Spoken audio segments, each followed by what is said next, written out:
About a year ago, I started Wheel Gun Wednesdays. They were a series of blog posts and videos about using revolvers for self-defense. I worked on that on and off throughout 2015, and then I was able to kind of cap it off by taking a couple of revolver training classes back in October and November.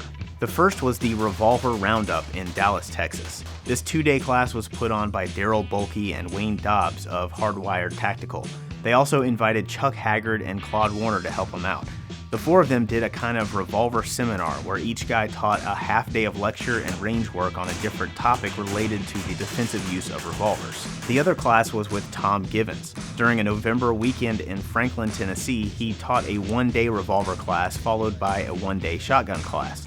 Despite having decades of experience teaching people how to use them, Tom is pretty critical of revolvers in general and doesn't hesitate to call them outdated and inferior self-defense tools, except maybe as backup guns. But the guys at the Revolver Roundup came across as being a lot more pro-revolver. The prevailing sentiment, especially from Wayne and Daryl, was that revolvers are kind of like the everyman gun. It should be the go-to firearm for the average civilian who wants something for personal protection, and semi-autos are probably best reserved for more dedicated shooters. These two perspectives might seem pretty incompatible on the surface, but I think there's a lot of merit to both of them, and that's kind of been one of the recurring themes of the Wheel Gun Wednesday series. This paradox of how revolvers can be seriously flawed, but also maybe the ideal self-defense tool for most people. Now, Tom Givens and these other 4 instructors are all friends. I'm not suggesting they're at odds with each other.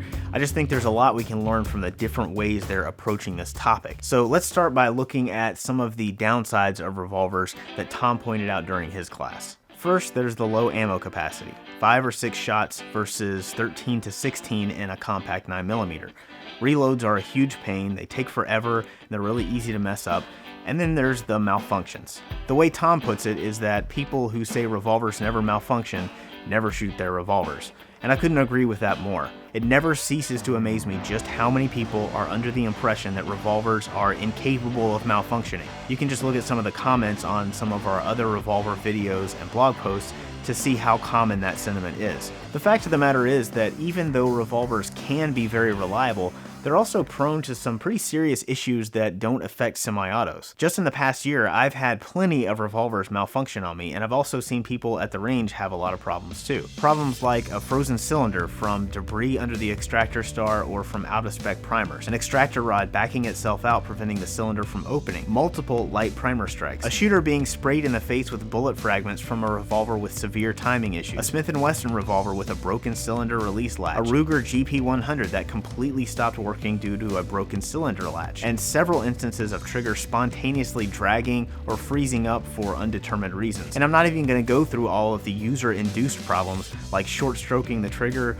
or all the different ways you can fumble a reload. Out of all those issues, only one of them, the light primer strikes, is easily fixed. You just pull the trigger again. All those other issues, you have to get out the toolbox or at the very least spend a few minutes messing with the gun, and in some cases even have to send it back to the factory. Of course, semi-autos malfunction too, but the most common problems can be fixed with a simple tap rack drill that just takes a second. Double feed malfunctions take a little longer to fix, but they're really not all that common with modern quality pistols using decent ammo. Over the course of Tom's 1-day revolver class, there were plenty of malfunctions on the firing line, and he was sure to point them out every time, emphasizing just how difficult it could be to fix them under pressure. Overall, the students in that class were already pretty decent shooters, but most of them hadn't spent much time with revolvers before. At the end of the class, everybody's shooting had improved, but it didn't seem like anyone was in a hurry to trade in their favorite semi-auto gun for a revolver. The previous month at the Revolver Roundup in Dallas, I don't think any of the 4 instructors would have denied that there are some serious downsides to revolvers, and we saw some issues with the guns in that class too. But there was a bigger emphasis on some of the less appreciated benefits of revolvers. For example, at contact distance, revolvers are actually less failure prone than semi-autos. In a hand-to-hand struggle, you can get clothing and limbs in the way and all kinds of other problems that can stop a semi-auto that don't usually affect a revolver.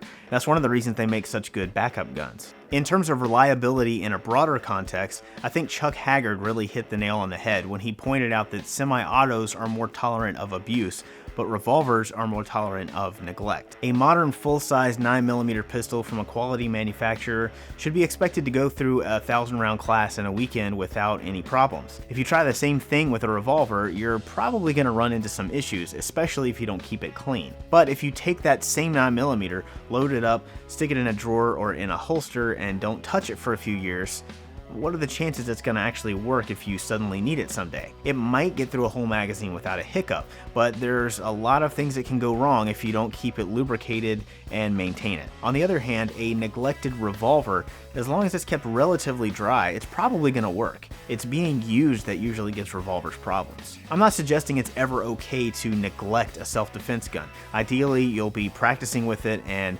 handling it, maintaining it, keeping it in good working condition. But for the majority of gun owners out there, that's just not reality, and this is where revolvers can start to make a whole lot of sense. It's easy to forget that most people who get a gun for personal protection very rarely go to the range. They have zero training and they don't handle guns regularly. The way Daryl Bulkey puts it is that revolvers are what 90% of armed people in the country should be carrying, because most people can't even do a chamber check on a Glock. Even if more people were to take a decent training class after buying their first gun, what are the chances they're going to remember how to load and unload and safely handle that semi-auto if they're not practicing with it? Anyone who has to put a lot of conscious thought into how to operate their pistol might be better off with a revolver, where the controls are more intuitive and it's harder to make a mistake. Now, for somebody who is serious about learning how to shoot, or even just somebody who enjoys it as a hobby or who seems to pick up on it very quickly, for them I'd say semi-auto all the way. But for the average person who just buys a gun and wants to stick it in the back of the sock drawer and forget about it, a revolver is very much worth considering, even with all the drawbacks.